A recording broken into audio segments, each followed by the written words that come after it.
So, Tenet's released in India, and I've watched it too many times already. Let's talk about it.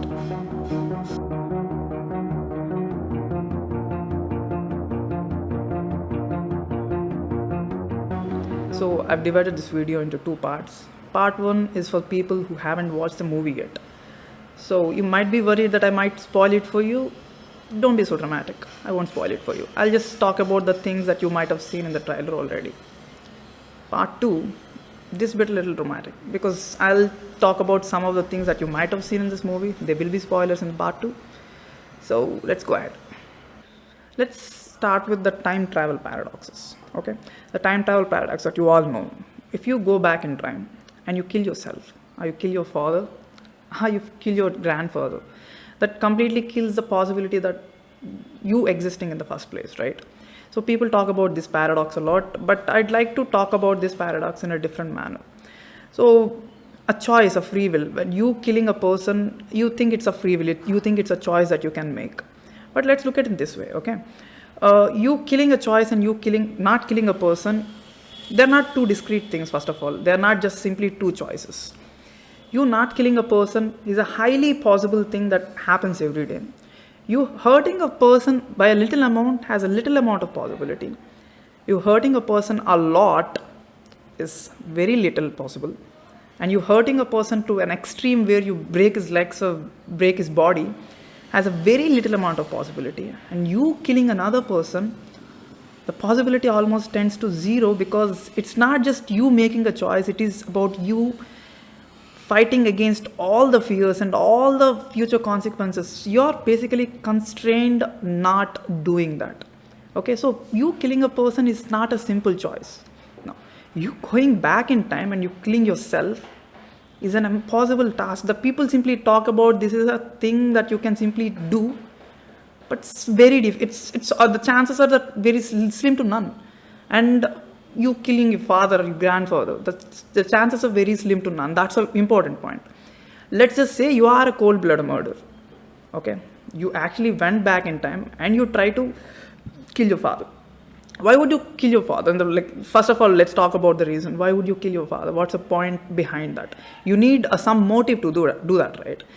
What I would say is the point that you exist and you went back in time, which means you already existed in this life.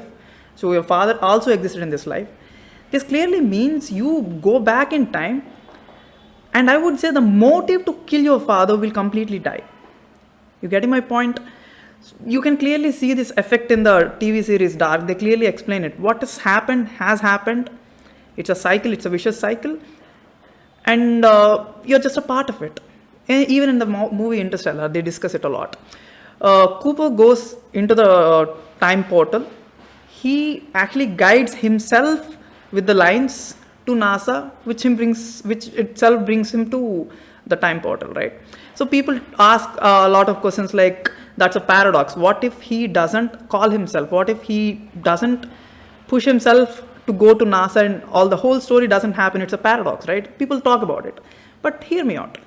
He actually tries to stop himself. Do you remember that scene where he actually tries to stop himself? Understands that it is something that he cannot change.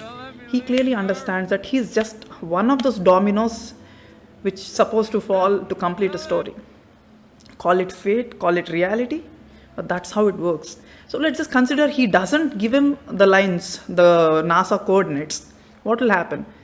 There is no such thing as time in the capsule, in the portal that he's living. As long as he doesn't give him the coordinates, he won't leave that space. And there's nothing to worry because there is no such thing as time in that portal.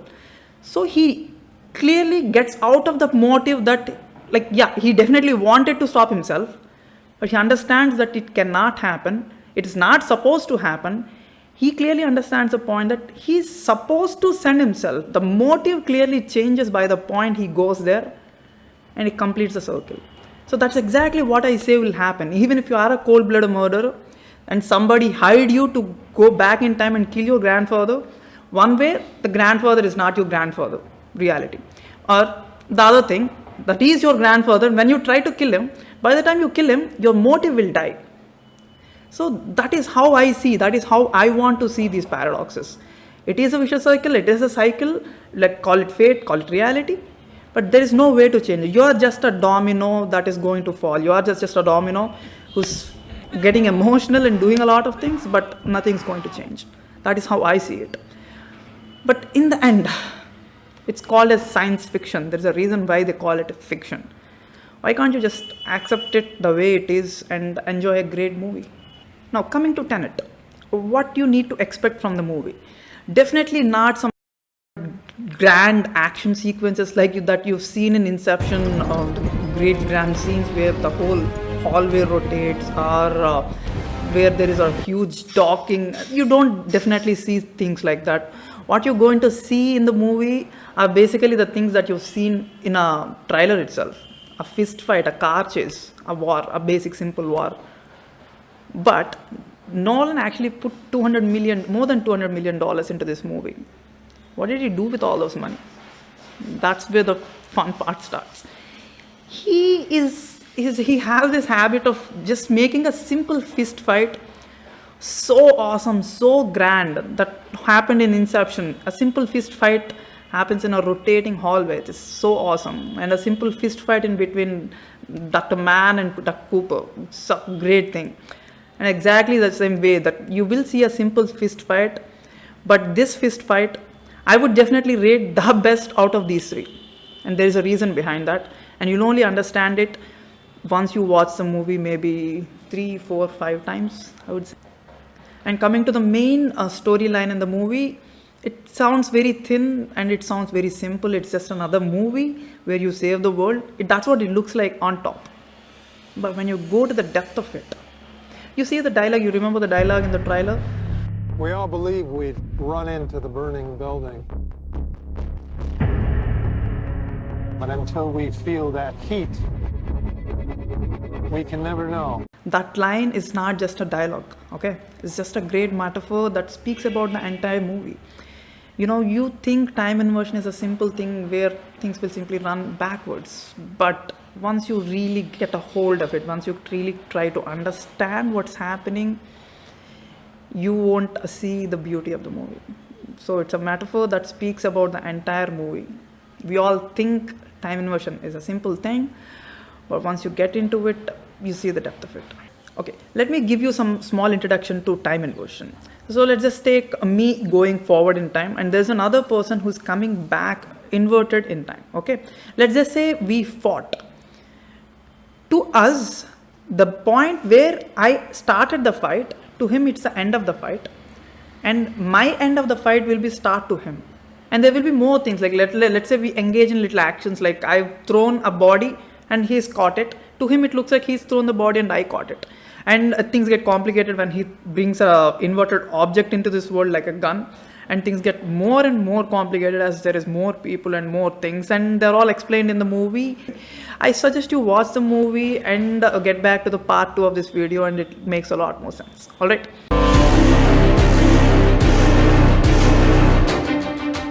Let's talk about the movie now.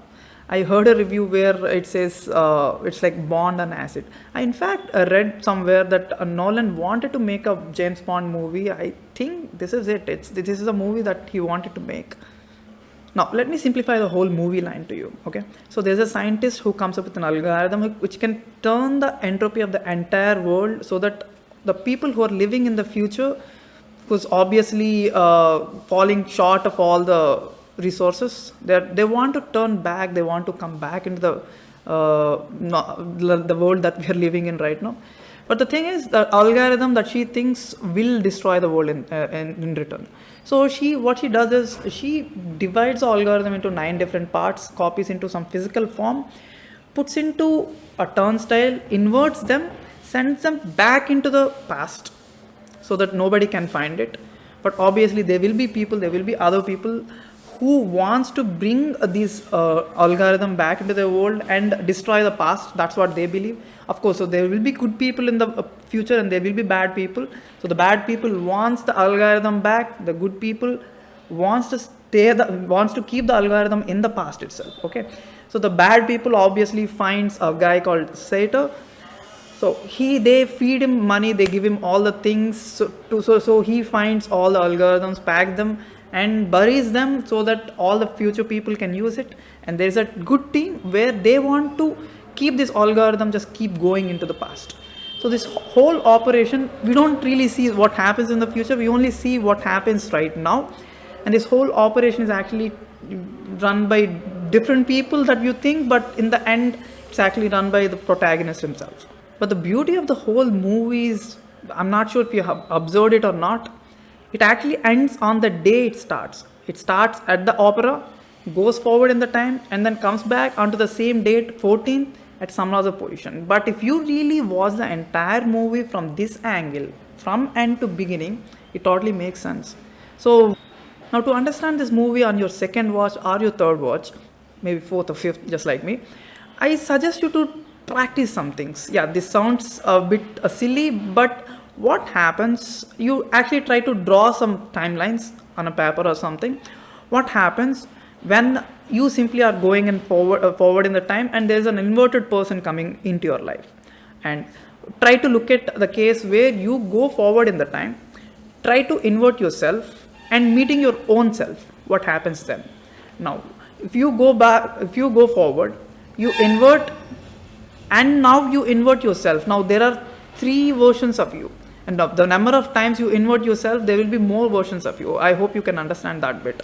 So I want you to practice all these little things, because the things that happen in the time of the car chase are way too complicated to understand, because the protagonist goes forward, turns back, and then the villain is actually reversed and is carrying a forward going person. It's really complicated to understand. So that's why I want you to draw some timelines on the paper, try to look at different kind of possibilities. What happens, you clearly observe this point, right? Like you go forward in the timeline, return, and at some point again you invert yourself, I mean like revert yourself back to the original timeline. So to the first person, that the original person, the very first person that we're talking about, he seems to find 2 versions of himself appear out of nowhere.